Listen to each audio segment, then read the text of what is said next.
What's going on, everybody? RJ Ochoa here from SB Nation's bloggingtheboys.com. Hope all is well wherever you are. We hope you're happy, safe, healthy, and that you are enjoying the off-season. Obviously, the off-season is awesome. We love the off-season. We definitely don't miss football season.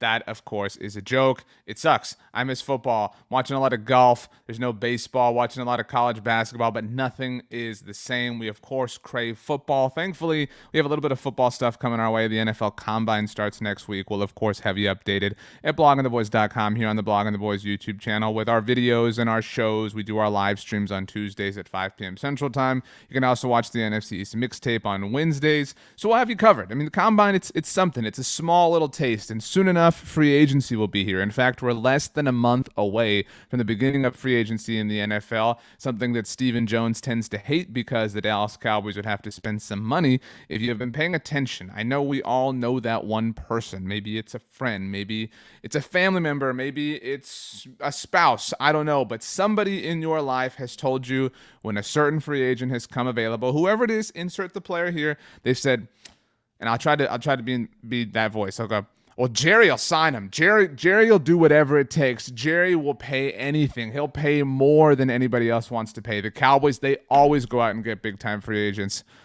All of those are lies, and they have been for a long time. It's been 10 years since the Dallas Cowboys swung big in free agency, signing Brandon Carr in 2012, a little bit before they traded up to 6 overall to draft Morris Claiborne. The secondary was supposed to be fixed forever. That's what we were told, and that did not happen. But thankfully, the secondary is in good hands, the sure hands of Trayvon Diggs as far as 2022 and beyond are concerned. But ever since then, the Cowboys have been kind of spooked in free agency. They don't want to spend money. They don't want to go out. They want to hunt in the bargain bin. They want to get deals. You ever go to a store and they got that $5 DVD bin? That's where the Cowboys are rummaging through, and they're like, hey, Lethal Weapon's in here. This is a great movie. This is worth more than $5. I'm going to buy this movie. And that's how the Cowboys approach free agency. The Cowboys do, though, on a different note, tend to dabble a little bit in one specific avenue of free agency, and that is the franchise tag. And the reason the Cowboys have a lot of experience with this is because the Cowboys don't have any foresight. The Cowboys have had to place the franchise tag in recent history, of course, on Dak Prescott. They actually tagged him twice. Thankfully, they did get a long-term deal done last year before he had to play on the tag for the second year, which would have basically guaranteed that he would have hit the market this offseason. But they tagged Dak Prescott twice. They tagged DeMarcus Lawrence twice. They've also tagged Anthony Spencer before. But the last two times the Cowboys have tagged a player, D-Law and Dak Prescott, it has blown up in their face. They have had to pay both of them significantly large amounts of money. Good for Dak, good for DeMarcus, but really bad job on the Cowboys, again, having the ability to forecast the market. And that's kind of where we're at right now, because the question that everybody wants to know, the question that everybody has is, who should the Cowboys franchise tag? It's really an if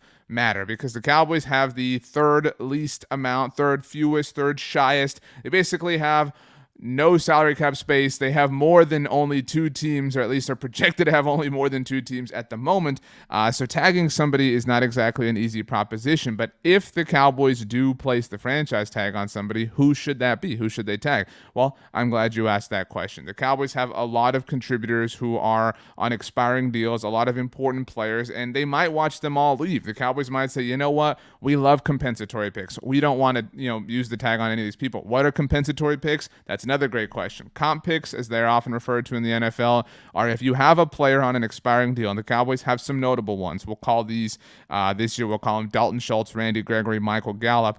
If they were to leave, if they were to, see their contract with the Cowboys expire, go to a new team, we'll call it the Detroit Lions, Indianapolis Colts, whatever. They get a big-time contract from that team. Then a year from now, if the player got a big-time contract, if the Cowboys didn't sign some big-time players in free agency, the Cowboys are awarded a compensatory pick. They've picked up comp picks for players like Robert Quinn, Byron Jones, leaving in free agency to new teams, etc. And the Cowboys, they love their comp picks. So they might just watch all these players walk away. But if the Cowboys place the franchise tag on somebody, who should it be? Let's start with our three options, or start of our three options, I should say. First one up, Randy Gregory.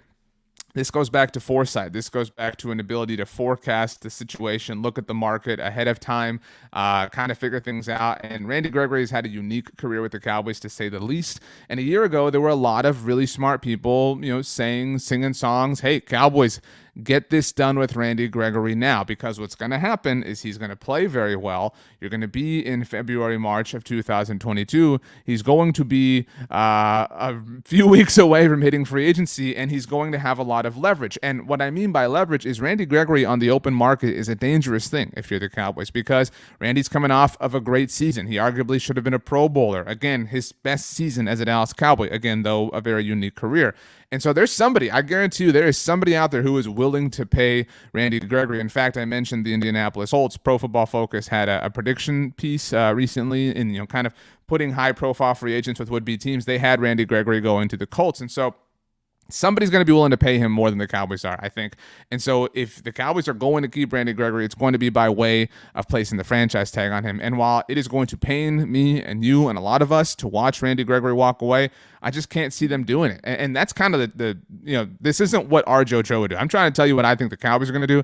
I don't think they're going to use the franchise tag on anybody, but I definitely don't think they're going to use it on Randy Gregory. They don't want to pay that much money, and they're already in a position where they might have to cut DeMarcus Lawrence. I think that's silly too, but that's the way the Cowboys have handled their finances. That's the boat that they find themselves in. And so again, as difficult as it's going to be, Randy Gregory is likely headed elsewhere. Let's go now to the wide receiver position, Michael Gallup, who, again, you can't really blame the Cowboys for this, for not signing him to a long-term extension right now. This has been something the Cowboys have been building towards. If you have been following this team for at least 2 years, you know that in the spring of 2020, the Cowboys paid Amari Cooper, gave him $20 million per year, but gave themselves an escape hatch in his contract in 2022, which is where we are at right now.